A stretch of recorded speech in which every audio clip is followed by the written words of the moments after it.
प्रेम प्रेम सब कोउ कहत, प्रेम न जानत कोय। जो जन जाने प्रेम तो, मरे जगत क्यों रोए, मरे जगत क्यों रोए। प्यारे बच्चों, मैं डॉक्टर चारुशीला सिंह हिंदी की कक्षा में आप सभी का स्वागत करती हूँ। बच्चों, प्रेम की प्रकृति की व्यंजना करती कुछ पंक्तियाँ अभी आपने मेरे मुख से सुनी। आपने अनुमान लगा लिया होगा कि आज अध्ययन के क्रम में हम और आप इसी भावभूमि पर विचरण करने वाले हैं। जी हाँ बच्चों, आप सही समझ रहे हैं। आज हम और आप पुनः ब्रज की गलियों में विचरण करेंगे। पुनः हम और आप भारतेंदु हरिश्चंद्र जी द्वारा रचित प्रेम माधुरी की मधुरता में घुलने वाले हैं। बच्चों, पिछली कक्षा में आपने प्रेम माधुरी के अंतर्गत एक सवैया पढ़ा था। प्रेम माधुरी का भाग 1 हमने और आपने पढ़ा था। आज अध्ययन के क्रम में हम और आप भाग 2 यानी शेष अंश पढ़ने वाले हैं। तो आइए बच्चों, चलते हैं पाठ की ओर। उससे पहले एक संक्षिप्त चर्चा। भाग 1 में आपने सीखा था, आपने जाना था, आपने पढ़ा था, आपने समझा था कि ये जो प्रेम है वो कितना गूढ़ होता है, उसकी चर्चा नहीं करनी चाहिए किसी से। भारतेंदु जी ने जो पहला सवैया प्रेम माधुरी के अंतर्गत हमें और आपको प्रस्तुत किया दिया, हमने पढ़ा, सीखा और जाना कि जो गोपियां हैं उनका कैसा प्रेम है कृष्ण से, वो किस तरह का प्रेम है। और वो जो साहचर्य उनका हुआ, जो बाल जीवन के सखा सखी थे और युवा जीवन के सखा सखी बन गए, उनके बीच जो हर दिन पनपा और बढ़ा प्रेम, वो कितना प्रगाढ़ है और वो पीड़ा किसी से कही नहीं जा सकती। प्रेम की पीड़ा को खुद ही सहना पड़ता है, उस चर्चा को भी किसी से कहने से सिर्फ बदनामी होती है। इतना हमने और आपने पढ़ा। आइए बच्चों, अब अध्ययन को गति दें और आज जो शेष अंश हमें और आपको पढ़ना है उसकी तरफ चलते हैं। सबसे पहले पाठ का एक संक्षिप्त परिचय। ये परिचय आपने पिछली कक्षा में भी पढ़ा था, लेकिन अध्ययन की सुविधा की दृष्टि से पुनः एक बार परिचय आपके समक्ष। ध्यान दें बच्चों, शीर्षक प्रेम माधुरी भाग 2। भाग 2 का मतलब एक भाग हमने, कुछ अंश हमने पहले दिन पढ़ा और आज हम शेष अंश पढ़ेंगे भाग 2। रचयिता भारतेंदु हरिश्चंद्र जी, भाषा ब्रज, इसके लालित्य और माधुर्य से अब आप परिचित हो चुके हैं। शैली मुक्तक। बच्चों, ये जो मुक्तक है जो हम पढ़ रहे हैं, मुक्तक है। 4 सवैया हमारे समक्ष क्रम से आएंगे। एक हमने पढ़ लिया, 3 आज हम पढ़ेंगे। तो एक का दूसरे से तारतम्य नहीं रहता है। मुक्तक काव्य वो होता है जो आपने काव्य की चर्चा में पढ़ा है कि सब अपने आप में स्वतंत्र भावों के साथ रचे गए होते हैं। रस वियोग श्रृंगार यानी विप्रलंब, गुण माधुर्य और छंद सवैया। सवैया कितना मधुर है, कैसे उसको गाते हैं, कैसे उसकी स्वर लहरी में हम आप बह जाते हैं, ये आपने पिछली कक्षा में महसूस किया, पढ़ा, जाना और विश्वास है आपने घर पर भी गुनगुनाया होगा। आइए अब देखते हैं कि भारतेंदु जी अगली सवैया में, अगले छंदों में क्या क्या लेकर आए हैं और हमें अब उस वियोग की किस स्थिति तक हमें पहुंचाना चाहते हैं, क्या बताना चाहते हैं। आइए बच्चों, मुख्य पाठ की ओर चलते हैं। प्रेम माधुरी पहला पढ़ लिया था, आप देखें यहाँ संकेत 2 लिखा है, ये दूसरा सवैया है। आपको चर्चा में बताया था मैंने कि इसको एक विशेष ढंग से पढ़ा जाता है, इसका एक विशेष तरीका है, एक विशेष सलीका है। सामान्य ढंग भी मैंने बताया, लेकिन आज सामान्य ढंग हम नहीं अपनाएंगे, सिर्फ हम छंद विधान के आधार पर पढ़ेंगे। जो आपने परिचय में पढ़ा था कि काव्य लयात्मक होता है, उसमें एक गति होती है, एक ताल होता है। तो चलिए पढ़ते हैं, देखते हैं इस सवैया को कि इसमें क्या दिया गया है। आज सिर्फ छंद विधान के आधार पर मैं पाठ करूंगी और आप भी मेरे साथ पाठ करें, मन में पढ़ें, दोहराएं, 2 बार पढ़ें, 3 बार पढ़ें, क्योंकि आप जानते हैं पाठ का बहुत महत्व होता है। जैसे जैसे हम 1 से 2 बार पाठ करते हैं, अर्थ स्वयं खुलते जाते हैं। इसलिए पाठ के महत्व को आप समझें, पंक्तियों को 2 बार 3 बार पढ़ें, आपको स्वयं अर्थ खुलते हुए से समझ में आएंगे। आइए पाठ की तरफ चलते हैं, करते हैं इसका पाठ। सुने बच्चों। रोकहीं जो तो अमंगल होए और प्रेम न से जो कहे पिए जाइए। जो कहे जाहू न तो प्रभुता, जो कछु न कहे तो स्नेह न साइए। जो हरिचंद कहे तुम रे बिन जी है न तो यह क्यों पति आई, तासो पयान समय तुमरे, हम का कहे आप हमें समझाइए। तासो पयान समय तुमरे, हम का कहे आप हमें समझाइए। अद्भुत व्यंजना है बच्चों इन पंक्तियों में। ऐसी वाक्पटुता, ऐसा सलीका, ऐसा चातुर्य जिसका अनुकरण हमें और आपको भी करना है। प्रसंगों में मैंने सुना है, पढ़ा है, जाना है कि गोपियों को कहा जाता था कि वो अनपढ़ थीं, वो ग्रामीण परिवेश की थीं, वो कुछ नहीं पढ़ी लिखी थीं, लेकिन इस चतुराई, इस चातुर्य के पीछे तो बड़े बड़े पढ़े लिखे भी कायल हो जाएं। इन पंक्तियों में जो भाव पिरो दिया गया है, जो चतुरता है, आइए जानते हैं कि क्या है, किस ढंग से अपनी बात एक गोपी अपने पति से कौन सी बात कह रही है, कैसे कह रही है, जानते हैं। लेकिन चतुराई को आप देखें, इन पंक्तियों में महसूस करें कि अपनी सारी बात भी कह दे रही है और असमर्थता भी जता रही है। तो ये जो गोपी है, जो नायिका है, ये अपने प्रेम के बारे में अपने पति से अलग नहीं होना चाहती। परदेश जा रहे हुए अपने प्रिय, अपने नायक, अपने पति से वो कहती है। क्या कहती है, आइए इन पंक्तियों में डूबें, इनमें उतरें, इसके अर्थ की तरफ चलें और जाने कि क्या है इसमें। वो क्या कहती है, ध्यान दे बच्चों। रोकहि जो तो अमंगल होए। हम और आप जानते हैं ऐसी एक कहावत है, प्रथा है, भ्रांति है या जो है, लेकिन हम ये सुनते आते हैं कि जब भी कोई कहीं जा रहा होता है तो पीछे से टोकना नहीं चाहिए, वो अमंगल सूचक होता है। हम और आप ये बात जानते हैं। तो यहाँ ये गोपिका यही कहती है कि रोकहु जो तो अमंगल होए, कि तुम जा रहे हो, अगर मैंने तुम्हें रोक दिया, टोक दिया तो टोक लग जाएगा, अमंगल सूचक होता है। इसलिए मेरा हृदय डर रहा है, मैं डर रही हूं कि कैसे टोकूं, और प्रेम नशे जो कहें पिए जाइए। और अगर मैं कहती हूं कि जाइए, तो इस प्रकार मेरा प्रेम जो है वो नष्ट होता है, वो खंडित होता है। असमर्थता कितनी बड़ी है बच्चों, आप महसूस करें कि वो रोक भी नहीं सकती है, वो टोक भी नहीं सकती है, और जाने दे तो प्रेम फिर कैसे, क्योंकि आप जानते हैं कि प्रेम कैसे, इन पंक्तियों के माध्यम से हमने जाना है। वैसे वियोग तो है ही पराकाष्ठा प्रेम की, लेकिन संयोग और वियोग दोनों का श्रृंगार में अति महत्व होता है। तो वो उस बिछड़न से, उस जुदाई से, उस वियोग से डर रही है और उस पीड़ा की व्यंजना इन पंक्तियों में करती है। आगे देखियो कितनी चतुराई से फिर अपनी बात कहती है। जो कहे जाहू न तो प्रभुता, और अगर मैं कहूं, मैं ठान लूं कि नहीं नहीं तुम्हें नहीं जाना है, अगर तुम्हें रोकती हूं तो मेरा प्रभुत्व, मेरा स्वामित्व सिद्ध होगा जो मैं नहीं चाहती। इन पंक्तियों में बच्चों, इस प्रभुता में आप देखें, इसमें समर्पण भाव छिपा हुआ है। क्यों अधिकारपूर्ण नहीं रोका जा रहा है, क्यों ये असमर्थता जता रही है, क्योंकि वो ये बताना चाहती है, जताना चाहती है कि मेरा प्रेम तो समर्पित है, मैं समर्पित हूं, मैं आदेश नहीं दे सकती, मैं प्रभुत्व और स्वामित्व तो नहीं स्थापित कर सकती, क्योंकि प्रिय ही उसका स्वामी है। ये हमारी जो ये भारत भूमि है, यहाँ की प्रथा ही ऐसी है बच्चों कि प्रिय को मिलने वाले आशीष से उसकी प्रिया स्वयं सज जाती है, संवर जाती है। सौभाग्यवती का आशीष तो वस्तुतः पति को मिलता है, लेकिन पत्नी स्वयं संवर जाती है अपने सौभाग्य से। ऐसी भूमि है ये। तो वो उस प्रभुत्व को जताना नहीं चाहती, वो अपनी असमर्थता में पिरोकर कहती है कि जो कहे जाहू न तू, अगर मैंने रोक लिया इस तरह कह के तो प्रभुता जो मैं नहीं चाहती, क्योंकि मेरा प्रेम समर्पित है। वो अपना समर्पण भाव व्यक्त कर रही है। आगे, जो कछु न कहे तो स्नेह न साइए, और अगर चुप हो जाती हूँ, कुछ नहीं बोलती हूँ, तो क्या होगा, तो फिर मेरा जो स्नेह है, जो प्रेम है, ये तो नष्ट हो जाएगा। कैसे फिर पता चले, मैं कैसे अपनी बात कहूँ। अगर चुप भी हो जाऊं तो ये तो स्नेह नष्ट हुआ, फिर मैं कैसे बताऊं कि मुझे प्रेम है या मेरा मन चाहता है कि तुम न जाओ। तो वो चुप होना भी उचित नहीं है।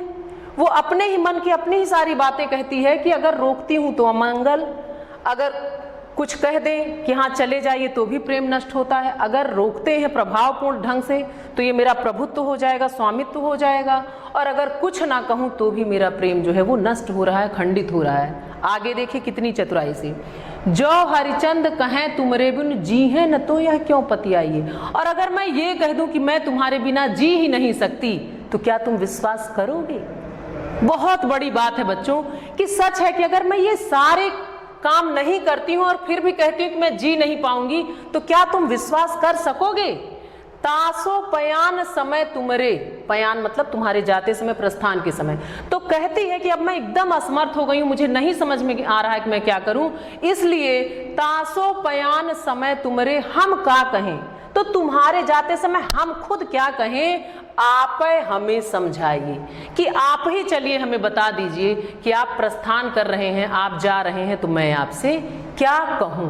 बच्चों अद्भुत व्यंजना है वाक्पटुता की, वाक चातुर्य की, कि क्या बात है। कहा जाता है ये पढ़ी नहीं है, और कितनी सफाई से, कितनी चालाकी से अपने हृदयगत भाव भी कह दिए, और यह समर्थता है कि मैंने कुछ नहीं कहा, मैं तुम्हें नहीं रोक पा रही हूँ। बच्चे आइए आप लोग ये जान लें कि इस इतने भाग के अंतर्गत कुछ कठिन शब्द आए थे, क्योंकि ये भाषा हमारी और आपकी रोजमर्रा की भाषा नहीं है, हर दिन के व्यवहार की भाषा नहीं है, इसलिए कुछ कठिन शब्द यहाँ आपके समक्ष। आप ध्यान दें। नशय मतलब नष्ट होना, बिन जीहे बिना जीवित रहे, पतियाये मतलब विश्वास करना, पयान समय मतलब प्रस्थान के समय। ये जो अभी आपने दूसरा सवैया पढ़ा उसका अर्थ और उससे संबंधित ये कठिन शब्दार्थ। आइए बच्चों गति दें और आगे बढ़ें, देखते हैं आगे क्या है। इसके आगे ध्यान दीजिए बच्चों, सिर्फ वियोग की व्यंजना है, वियोग की पराकाष्ठा है।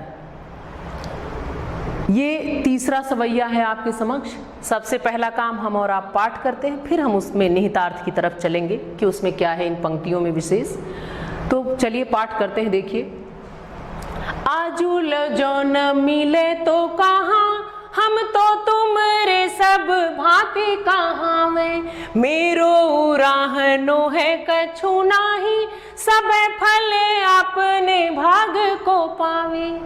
जो हरि चंदे भई सो भई, अब प्राण चले चाहता सो सुनावे। प्यारे जू है जग की यह रीति, विदा के समय सब कंठ लगावे। प्यारे जू है जग की यह रीति, विदा के समय सब कंठ लगावे।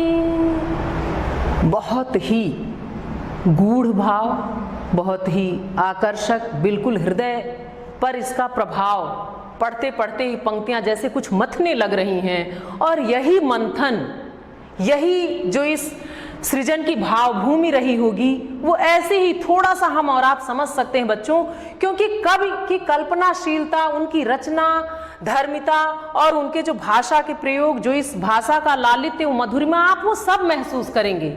और विषय तो अद्भुत है, प्रेम है, उसमें भी वियोग है जो प्रेम की पराकाष्ठा है, क्योंकि इसी वियोग की कसौटी पर प्रेम को परखा जाता है, उसकी परीक्षा ली जाती है।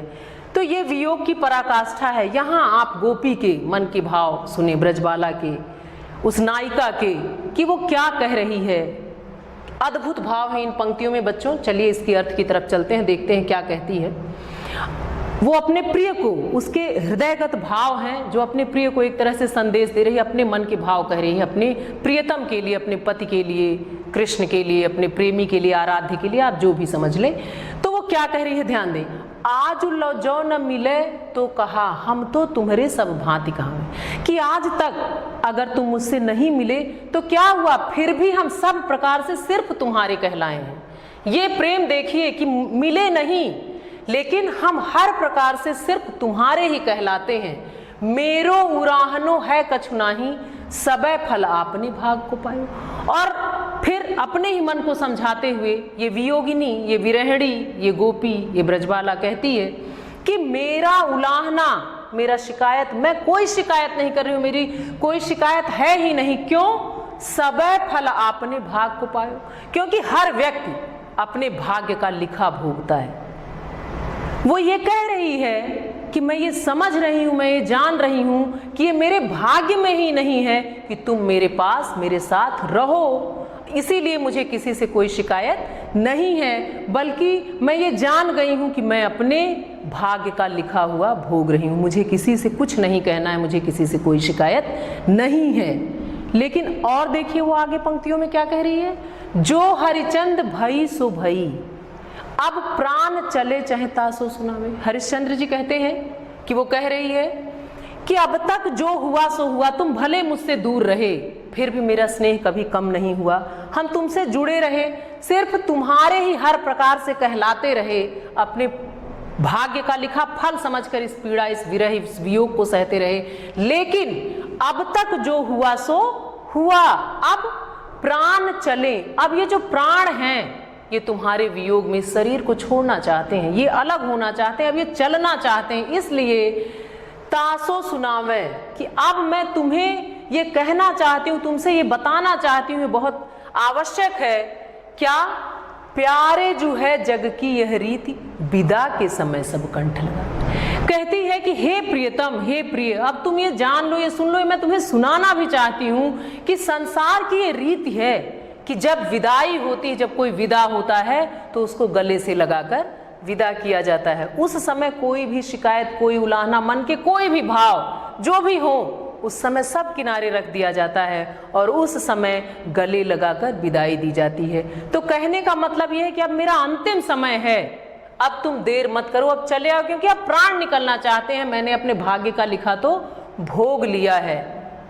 कितनी अद्भुत पंक्तियां हैं बच्चों कि स्नेह कैसा है, वो भाव भूमि कैसी है। ये वियोग तो है, इसमें कष्ट किस, लेकिन सोचिए इस पीड़ा में उस प्रेम को सोचिए कि वो किस ऊंचाई तक है, कहाँ तक है, कि वो किस तरह अपने मन को मना भी रहा है कि आज लो जो न मिले तो कहाँ, कि तुम नहीं मिले फिर भी हम हर प्रकार से तुम्हारे ही कहलाए, हम सिर्फ तुम्हारे होकर रहे। मेरो उराहनो है कछुनाही, सबे फल अपने भाग को। मैं कुछ नहीं कह रही हूँ क्योंकि यही मेरे भाग्य का लिखा था कि हर व्यक्ति अपने भाग्य का लिखा हुआ भोगता है, उससे उसको समझौता करना ही पड़ता है। तो मैंने ये मान लिया है कि मेरा और तुम्हारा संयोग नहीं हो सकता, पर अब ये प्राण चलना चाहते हैं, इसलिए संसार की इस रीति को तुम निभाओ। रीति क्या है? प्यारे जो है जग की यह रीति, विदा के समय सब कंठ लगावें। अब आइए और मुझे कंठ से लगाइए, मतलब अब विदाई के समय तो तुम्हें आना ही आना पड़ेगा, क्योंकि अब ये प्राण चलना चाह रहे हैं। अद्भुत व्यंजना बच्चों विरह की। आइए अब देखते हैं कि इन पंक्तियों में कुछ कठिन शब्द आए थे, उनके क्या क्या अर्थ हैं। बच्चों ध्यान दें। आज उलौ, आज तक, उराहनो मतलब उलाहना, शिकायत, तासो इसलिए, जू यह, रीति परंपरा, समय मतलब समय। क्योंकि भाषा जो है बच्चों ये ब्रज है तो ये थोड़ा सा अलग है, बहुत ज्यादा नहीं है। आप पढ़ रहे हैं तो देखिए पंक्तियां कितनी इतनी माधुर्यपूर्ण है कि कुछ अलग सा नहीं लग रहा है, लेकिन कहीं कहीं कुछ शब्द ऐसे आ रहे हैं, इसलिए शब्दार्थ पे भी आप विशेष ध्यान दें। आइए बच्चों अब देखते हैं कि क्या है आगे। जो चौथा और आखिरी सवैया है प्रेम माधुर्य के अंतर्गत, देखते हैं उसमें कौन से माधुर्य की चर्चा है, उसमें क्या घुला हुआ है। आइए बच्चों आगे बढ़ते हैं।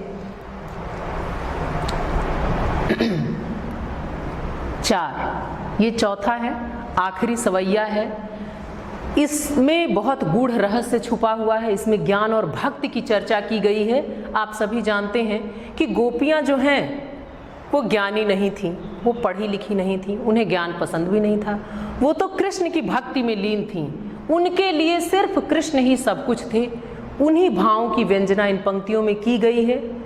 आप जानते हैं बच्चों कि उद्धव आते हैं गोपियों को ज्ञान की सीख देने। आप सोचिए कि सिर्फ गोपियां ही अकेले पीड़ित नहीं थीं, कृष्ण को भी इसका आभास था। इसलिए उस पीड़ा का आभास कर कृष्ण ने स्वयं उद्धव को भेजा था। कहीं कहीं प्रसंग मिलता है कि उद्धव के ज्ञान के घमंड को चूर चूर करने के लिए भी भेजा था, और ये प्रसंग भी कि अगर हम किसी को चाहते हैं और उससे दूर हैं तो उसकी स्मृति मात्र से ही उसके दुखों के बारे में सोचकर भी हम और आप पीड़ित हो जाते हैं। कृष्ण भी जिम्मेदारियों के तले वहां बंधे हुए, लेकिन बार बार उनको वो स्मृतियां सहज हो जाती हैं जहां बालपन गुजरा। पहले भी मैंने कहा, पुनः कह रही हूं कि ये प्रेम जो है बच्चों ये सहसा नहीं हुआ था, ये एक नजर का या एक मुलाकात का प्रेम नहीं था, ये बाल जीवन के सखा सखी थे। ये दिन दिन, ये प्रेम दिन दिन घड़ी घड़ी बढ़ा था और तब इतना वो पका था, इतना परिपक्व हुआ था कि पूरी दुनिया इसके सुगंध को महसूस करती है। जब भी प्रेम की चर्चा चलती है कृष्ण की स्मृति अवश्य होती है। जब वास्तविक प्रेम की बात होती है तो कृष्ण याद आते हैं, फिर वो ब्रज याद आता है, फिर वो राधिका याद आती है, फिर वो गोपियां याद आती हैं। हम नहीं भूल सकते। ये वो प्रेम के वो सर्जक हैं जिन्होंने प्रेम के वास्तविक स्वरूप को हमारे और आपके समक्ष रखा। इन पंक्तियों में अब क्योंकि कृष्ण दूर चले गए हैं, वो मथुरा चले गए हैं, स्मृतियां उन्हें कचोट रही हैं, गोपियों की दशा उन्हें व्याकुल कर रही है, तो उन्होंने उद्धव को भेजा है कि तुम गोपियों को कुछ सिखाओ, कुछ पढ़ाओ, उन्हें कुछ ज्ञान दो, ताकि उनका मन थोड़ा सा कृष्ण की तरफ से हटे। वो चाहते हैं कि वो मुस्कुराएं, वो प्रेम की पीड़ा में ही दिन भर न घुली रहें। तो इन पंक्तियों में उद्धव आते हैं, उन्होंने जो भी समझाना था कहा। अब गोपियां पलटकर क्या कह रही हैं वही भाव है। आप ध्यान दें बच्चों, बहुत गूढ़ पंक्तियां हैं। सबसे पहला काम बच्चों क्या करना है, इसका पाठ करना है। 2 बार 3 बार जितनी भी बार करना है, हम और आप सबसे पहला काम करेंगे कि इसका पाठ करेंगे, तभी अर्थ खुलते हुए से नजर आते हैं। आइए चलते हैं, पहले पाठ करते हैं। व्यापक ब्रह्म सब थल पूरन है, हम हूँ पहचानती है। पे बिना नंद लाल बिहाल सदा, हरिचंद न ज्ञान ही ठानती है। तुम उद्धव यह कहियो उनसे, हम और कछु नहीं जानती है। पिय प्यारे तिहारे निहारे बिना, अखियाँ दुखियाँ नहीं मानती है। प्रिय प्यारे तिहारे निहारे बिना, अखियाँ दुखियाँ नहीं मानती है। अद्भुत व्यंजना है बच्चों। गोपियाँ क्या कह रही हैं आप सुने।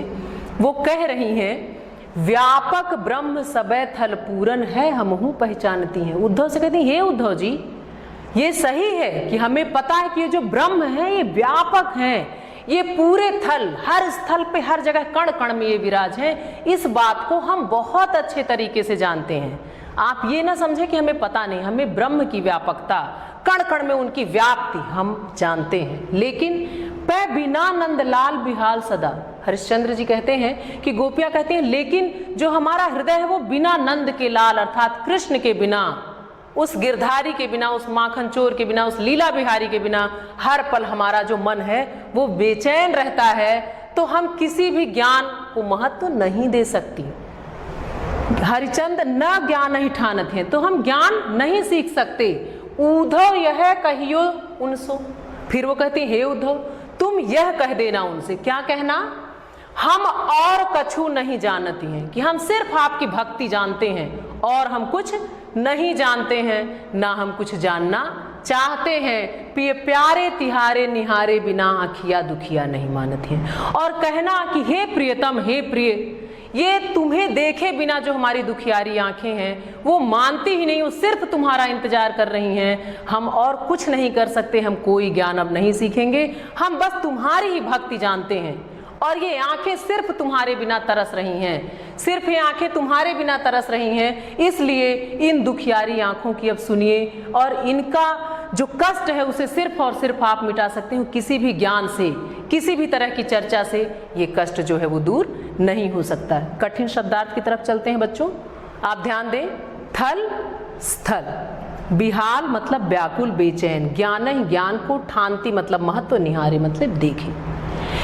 अद्भुत व्यंजना थी इसमें गोपियों के हृदय की, उनकी पीड़ा की, कृष्ण के प्रति उनके प्रेम की जो अनन्य है, जिसकी आराधना की जाती है। आइए बच्चों अब इन पंक्तियों के काव्य सौंदर्य की तरफ चलते हैं।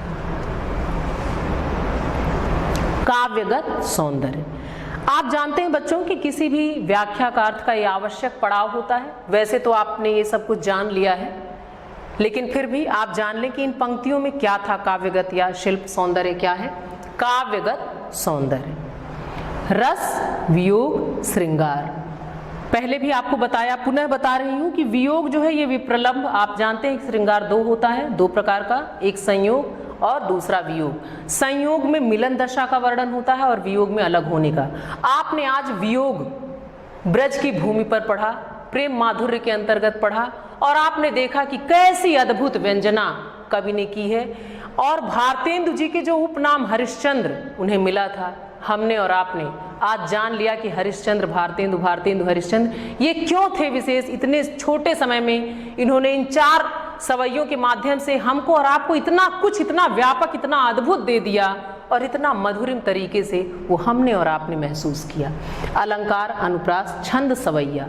सवैया छंद कैसा है ये भी आपने महसूस कर लिया, अति मधुरिम। और आपने कल पढ़ा था, मैंने इसके पहले आपको बताया कि ये समतुकांतक होते हैं। एक विशेष शैली, एक गति और लय का निर्वाह किया जाता है, उसको हमने और आपने पढ़ा और जाना। आइए आगे चलते हैं बच्चों अगले पड़ाव की तरफ। आंतरिक मूल्यांकन।